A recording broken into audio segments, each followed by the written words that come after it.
Hello everyone, welcome to my YouTube channel NM Stories and Education. I am Niranjan Mishra. ପିଲାମାନେ ଆଜି ଆମେ ଶ୍ୱସନ respiration ବିଷୟରେ ଜାଣିବା। ଏଥିରେ ଆମେ ଶ୍ୱସନ କ'ଣ, ଏହା କେତେ ପ୍ରକାର ଓ ଏହା କିପରି ସଂଗଠିତ ହୁଏ ସେ ବିଷୟରେ ବିଶଦ ଆଲୋଚନା କରିବା। ଶ୍ୱସନ ରେସ୍ପିରେସନ୍ ଭୋଜନ ପ୍ରକ୍ରିୟାରେ ଗ୍ରହଣ କରିଥିବା ଖାଦ୍ୟ ଜୀବ ଶରୀର ମଧ୍ୟରେ ସରଳ ଉପାଦାନରେ ପରିଣତ ହୁଏ। ଏହି ସରଳ ଉପାଦାନ ପ୍ରତ୍ୟେକ ଜୀବକୋଷରେ ଉପଲବ୍ଧ ହୋଇଥାଏ। ଉପଲବ୍ଧ ଉପାଦାନ ମଧ୍ୟରୁ ଗ୍ଲୁକୋଜ୍ ଜୀବକୋଷ ଭିତରେ ଜାରିତ ହୋଇ ଶକ୍ତି ମିଳିଥାଏ। ଏହା ଏକ ଅପଚୟ ପ୍ରକ୍ରିୟା କାଟାବୋଲିଜିମ୍। ପ୍ରାପ୍ତ ଶକ୍ତି ପ୍ରତ୍ୟକ୍ଷ ବା ପରୋକ୍ଷ ଭାବରେ ଜୀବକୁ କ୍ରିୟାଶୀଳ କରାଏ ଓ ବଞ୍ଚି ରହିବା କ୍ଷମତା ଦେଇଥାଏ। ତେଣୁ ଶ୍ୱସନ ପ୍ରକ୍ରିୟା ଦ୍ୱାରା ଜୀବ ଗ୍ରହଣ କରିଥିବା ଖାଦ୍ୟର ଜାରଣ ଘଟିବା ସହିତ ଶକ୍ତି ସୃଷ୍ଟି ହେବା ସହିତ ଅଙ୍ଗାରକାମ୍ଳ ଗ୍ୟାସ୍ ନିର୍ଗତ ହୁଏ। ଶ୍ୱସନ ପ୍ରକାର ଶ୍ୱସନରେ ଗ୍ଲୁକୋଜ୍ ଭଳି ସରଳ ଖାଦ୍ୟ ଜାରିତ ହୋଇ ବ୍ୟବହାରକ୍ଷମ ଶକ୍ତି ଏଟିପି ସୃଷ୍ଟି ହେବା ସହିତ ଅଙ୍ଗାରକାମ୍ଳ ନିର୍ଗତ ହୁଏ। ଅମ୍ଳଜାନ ଉପସ୍ଥିତିରେ ହେଉଥିବା ଶ୍ୱସନକୁ ବାୟୁ ଉପଯୋଗୀ ଶ୍ୱସନ ଏରୋବିକ୍ ରେସ୍ପିରେସନ୍ କୁହାଯାଏ।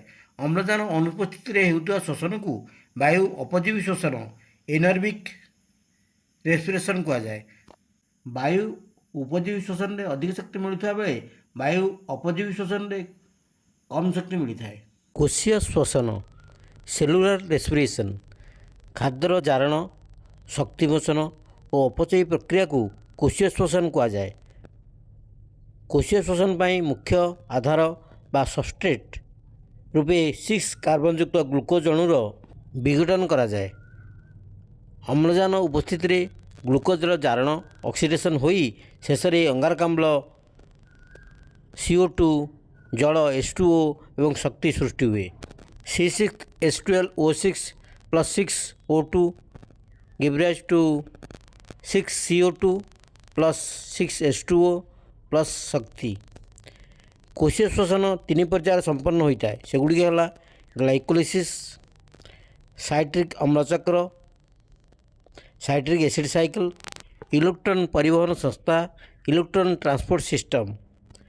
କୋଷୀୟ ଶ୍ୱସନର ଆଧାର କୋଷ ଭିତରେ କୋଷ ଜୀବକ ସାଇଟୋପ୍ଲାଜମ ଥାଏ। କୋଷ ଜୀବକଟି କୋଷ ଝିଲ୍ଲି ପ୍ଲାଜମା ମେମ୍ବ୍ରେନ୍ ଦ୍ୱାରା ଆବୃତ ହୋଇ ରହିଥାଏ। ଏଥିରେ ବିଭିନ୍ନ ଅଙ୍ଗିକା ଏନ୍ଜାଇମ୍ ପୋଷକ ଆଦି ଥାଏ। କୋଷ ଜୀବକରେ ଗ୍ଲାଇକୋଲିସିସ୍ ପ୍ରକ୍ରିୟା ସମ୍ପାଦିତ ହୁଏ। କୋଷ ଭିତରେ ମାଇଟୋକଣ୍ଡ୍ରିଆ ଅଙ୍ଗିକା ଥାଏ। ମାଇଟୋକଣ୍ଡ୍ରିଆ ଅଙ୍ଗିକାଟି ଦ୍ୱିସ୍ତରୀୟ ଝିଲ୍ଲି ଦ୍ୱାରା ଆବୃତ। ଏହା ଭିତରେ ଥିବା ରସଯୁକ୍ତ ଅଂଶକୁ ମ୍ୟାଟ୍ରିକ୍ସ କୁହାଯାଏ। ଏଥିରେ ବିଭିନ୍ନ ଜୈବିକ ଅମ୍ଳ ଏନ୍ଜାଇମ୍ ଲବଣ ଓ ପ୍ରୋଟିନ୍ ଆଦି ଗଚ୍ଛିତ ଥାଏ। ଦ୍ୱିସ୍ତରୀୟ ଝିଲ୍ଲିର ଅନ୍ତଃଝିଲ୍ଲିଟି ମ୍ୟାଟ୍ରିକ୍ସ ଭିତରକୁ ଆଙ୍ଗୁଠି ସଦୃଶ ଭାଙ୍ଗ ହୋଇ ପଶିଯାଇଥାଏ। ଏହି ଭାଙ୍ଗକୁ କ୍ରିଷ୍ଟି କୁହାଯାଏ।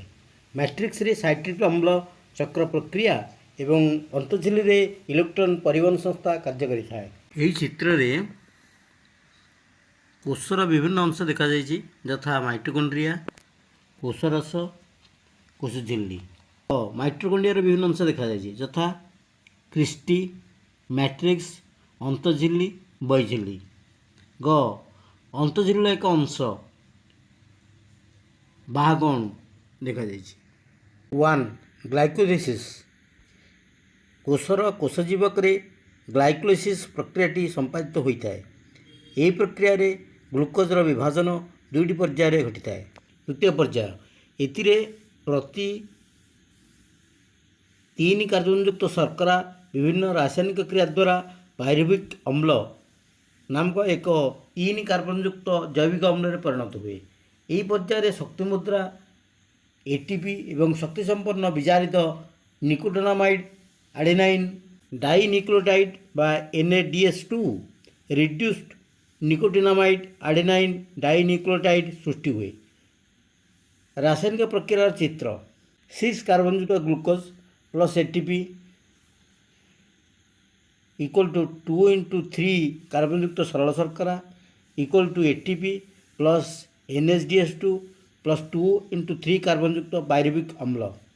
2. କୋଷ ଜୀବକରେ ପାଇରୁଭିକ୍ ଅମ୍ଳର ପରିଣାମ। କୋଷ ମଧ୍ୟରେ ଅମ୍ଳଜାନର ମାତ୍ରା ଅନୁଯାୟୀ ପାଇରୁଭିକ୍ ଅମ୍ଳ ବିଭିନ୍ନ ଜୈବିକ ପ୍ରକ୍ରିୟା ମାଧ୍ୟମରେ ଗତିଶୀଳ ହୋଇଥାଏ, ଯଥା 1. ଅମ୍ଳଜାନ ଅନୁପସ୍ଥିତି 0 ଅମ୍ଳଜାନ ମାତ୍ରା। ଇଷ୍ଟ ଭଳି ଅଣୁଜୀବ କୋଷରେ ପାଇରୁଭିକ୍ ଅମ୍ଳ 2 କାର୍ବନଯୁକ୍ତ ଇଥାନଲ୍ ବା ସୁରାସାରେ ପରିଣତ ହୁଏ।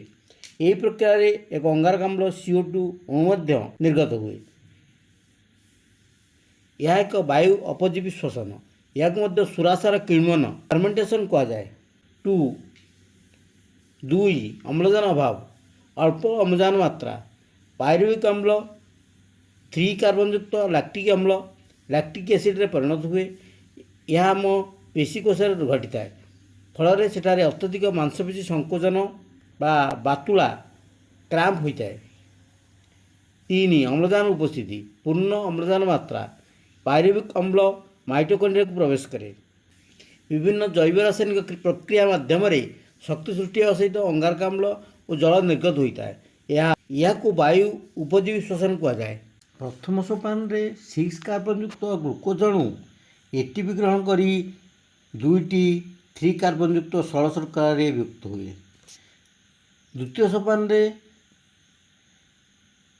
ପ୍ରତି 3 କାର୍ବନଯୁକ୍ତ ଶର୍କରା ଜୈବ ରାସାୟନିକ କ୍ରିୟା ଦ୍ୱାରା ପାଇରୁଭିକ ଅମ୍ଳ ନାମକ ଏକ 3 କାର୍ବନଯୁକ୍ତ ଜୈବିକ ଅମ୍ଳରେ ପରିଣତ ହୁଏ।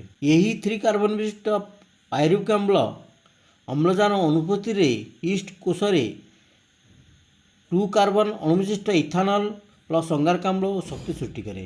ଏହି 3 କାର୍ବନ ବିଶିଷ୍ଟ ପାଇରୁଭିକ ଅମ୍ଳ ଅମ୍ଳଜାନ ଅଭାବରେ ପେଶୀକୋଷରେ 3 କାର୍ବନ ଅଣୁବିଶିଷ୍ଟ ଲାକ୍ଟିକ୍ ଅମ୍ଳ ଶକ୍ତି ସୃଷ୍ଟି କରେ। ଏହି 3 କାର୍ବନ ବିଶିଷ୍ଟ ପାଇରୁଭିକ ଅମ୍ଳ ଅମ୍ଳଜାନ ଉପସ୍ଥିତିରେ ମାଇଟୋକଣ୍ଡ୍ରିଆରେ ଅଙ୍ଗାରକାମ୍ଳ, ଜଳ ଓ ଶକ୍ତି ସୃଷ୍ଟି କରେ।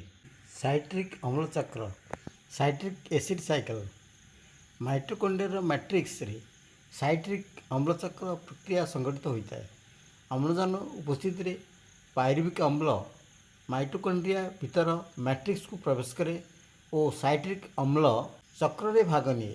ଏହା 2 ପର୍ଯ୍ୟାୟରେ ସମ୍ପାଦିତ ହୁଏ। ପ୍ରଥମ ପର୍ଯ୍ୟାୟରେ ମାଇଟୋକଣ୍ଡ୍ରିଆ ମ୍ୟାଟ୍ରିକ୍ସରେ ଥିବା ଏନ୍ଜାଇମ୍ ଦ୍ୱାରା ପାଇରୁଭିକ ଅମ୍ଳ 2 କାର୍ବନଯୁକ୍ତ ସକ୍ରିୟ ଅମ୍ଳରେ ପରିଣତ ହୁଏ ଓ ଅଙ୍ଗାରକାମ୍ଳ ନିର୍ଗତ ହୁଏ। ଏହି ପର୍ଯ୍ୟାୟରେ NADH2 ସଂଶ୍ଳେଷିତ ହୁଏ। ଦ୍ୱିତୀୟ ପର୍ଯ୍ୟାୟରେ ସାଇଟ୍ରିକ୍ ଅମ୍ଳ ଚକ୍ରର ଗ୍ରାହକ ଅଣୁ 4 କାର୍ବନଯୁକ୍ତ ଅକ୍ଜାଲୋ ଏସିଟିକ୍ ଅମ୍ଳ ଅକ୍ଜାଲୋ ଏସିଟିକ୍ ଏସିଡ୍ ବା OAA 2 କାର୍ବନଯୁକ୍ତ ସକ୍ରିୟ ଅମ୍ଳକୁ ଗ୍ରହଣ କରି 6 କାର୍ବନଯୁକ୍ତ ସାଇଟ୍ରିକ୍ ଅମ୍ଳରେ ପରିଣତ ହୁଏ। ସାଇଟ୍ରିକ୍ ଅମ୍ଳ ଚକ୍ରାକାରରେ ବିଭିନ୍ନ ଜୈବିକ ଅମ୍ଳରେ ପରିବର୍ତ୍ତିତ ହେବା ସହିତ ଶେଷରେ ଗ୍ରାହକ ଅଣୁ ଅକ୍ଜାଲୋ ଏସିଟିକ୍ ଏସିଡ୍କୁ ପୁନରୁତ୍ପାଦନ କରାଏ। ଏହି ପର୍ଯ୍ୟାୟରେ ଅଙ୍ଗାରକାମ୍ଳ ନିର୍ଗତ ହେବା ସହିତ ବିଜାରିତ ସହକାରକ NADH2 FADH2 ଇଣ୍ଡ୍ୟୁସ୍ ଫ୍ଲେଭିନ୍ ଆଡେନାଇନ୍ ଡାଇନିକ୍ଲିଓଟାଇଡ୍ ଓ ATP ଉତ୍ପନ୍ନ ହୁଏ। ସାଇଟ୍ରିକ୍ ଅମ୍ଳଚକ୍ରକୁ ସାର୍ ହାନ୍ସ କ୍ରେବ୍ସ 1953 ମସିହାରେ ଆବିଷ୍କାର କରିଥିଲେ। ତେଣୁ ଏହାକୁ କ୍ରେବ୍ସ ଚକ୍ର କୁହାଯାଏ। 4 ଇଲେକ୍ଟ୍ରନ୍ ପରିବହନ ସଂସ୍ଥା, ଇଲେକ୍ଟ୍ରନ୍ ଟ୍ରାନ୍ସପୋର୍ଟ ସିଷ୍ଟମ। ଇଲେକ୍ଟ୍ରନ୍ ପରିବହନ ସଂସ୍ଥା ମାଇଟୋକଣ୍ଡ୍ରିଆର ଅନ୍ତଃଝିଲ୍ଲୀରେ ଅବସ୍ଥିତ। ଏହି ସଂସ୍ଥାରେ ବିଭିନ୍ନ ପ୍ରକାର ପ୍ରୋଟିନ୍ ଓ ଇଲେକ୍ଟ୍ରନ୍ ଗ୍ରାହକ ଅଣୁ ଥାନ୍ତି। ଗ୍ଲାଇକୋଲିସିସ୍ ଓ ସାଇଟ୍ରିକ୍ ଅମ୍ଳ ଚକ୍ରରୁ ଉତ୍ପନ୍ନ ହୋଇଥିବା ସହକାରକ NADH2 ଓ FADH2 ଅଣୁର ଏହି ସଂସ୍ଥା ଦ୍ୱାରା ପ୍ରକ୍ରିୟାକରଣ ହୋଇଥାଏ ଏବଂ ସେଥିରୁ ଶକ୍ତି ମିଳି ATP ତିଆରି ହୁଏ। ବିଜାରିତ ସହକାରକ ଗୁଡ଼ିକରୁ ଇଲେକ୍ଟ୍ରନ୍ ବାହାରି ଇଲେକ୍ଟ୍ରନ୍ ଗ୍ରାହକ ଅଣୁ ଶୃଙ୍ଖଳ ମାଧ୍ୟମରେ ଗତି କରେ। ବାହାରିଥିବା ପ୍ରୋଟନ୍ H+ ପ୍ରୋଟନ୍ ବାହକ ସାହାଯ୍ୟରେ 2ଟି ଝିଲ୍ଲୀର ମଧ୍ୟବର୍ତ୍ତୀ ସ୍ଥାନକୁ ସ୍ଥାନାନ୍ତରିତ ହୁଏ। ଶୃଙ୍ଖଳ ଶେଷରେ ଥିବା ବାହକ ଅଣୁ ଏକ ଏନ୍ଜାଇମ୍ ଦ୍ୱାରା ଇଲେକ୍ଟ୍ରନ୍କୁ ଗ୍ରହଣ କରି ଶେଷରେ ଥିବା ପ୍ରୋଟନ୍ ସହ ଯୁକ୍ତ ହୋଇ ଜଳ H2O ସୃଷ୍ଟି କରେ। ଇଲେକ୍ଟ୍ରନ୍ ବାହକ ଶୃଙ୍ଖଳରେ ଇଲେକ୍ଟ୍ରନ୍ ଗତି କରିବା ସମୟରେ 2ଟି ଝିଲ୍ଲୀ ମଧ୍ୟରେ ଥିବା ଅନ୍ତର୍ବର୍ତ୍ତୀ ସ୍ଥାନରେ ଅଧିକ ପରିମାଣରେ ପ୍ରୋଟନ୍ ଜମା ହୁଏ। ଏହାଦ୍ୱାରା ଏକ ପ୍ରକାର ପ୍ରୋଟନ୍ ଗତି ଜନିତ ବଳ ତିଆରି ହୁଏ। ଏହି ବଳକୁ ଉପଯୋଗ କରି ATP ସିନ୍ଥେଜ୍ ନାମକ ଏନ୍ଜାଇମ୍ ATP ପ୍ରସ୍ତୁତ କରେ। ବାୟୁ ଉପଜୀବୀ ଶ୍ୱସନରେ 6 କାର୍ବନଯୁକ୍ତ ଗ୍ଲୁକୋଜ୍ ସମ୍ପୂର୍ଣ୍ଣ ଭାବେ ଜାରିତ ହୁଏ ଏବଂ ଏହାର ପ୍ରତିଟି କାର୍ବନ ଅଙ୍ଗାରକାମ୍ଳ CO2ରେ ପରିଣତ ହୁଏ। ଅମ୍ଳଜାନ ଉପସ୍ଥିତିରେ ଏହି ପ୍ରକ୍ରିୟା ଚାଲୁଥିବାରୁ ଏହାକୁ ବାୟୁ ଉପଜୀବୀ ଶ୍ୱସନ କୁହାଯାଏ ଏବଂ ଏଥିରେ ଅମ୍ଳଜାନ ବ୍ୟବହୃତ ହୁଏ। ଗ୍ଲୁକୋଜ୍ ଅଣୁର ବାୟୁ ଉପଜୀବୀ ଶ୍ଵସନରେ 38ଟି ATP ଅଣୁ ମିଳିଥାଏ। ମାତ୍ର ବାୟୁ ଅପଜୀବୀ ଶ୍ଵସନରେ ମାତ୍ର 2ଟି ATP ଅଣୁ ମିଳିଥାଏ।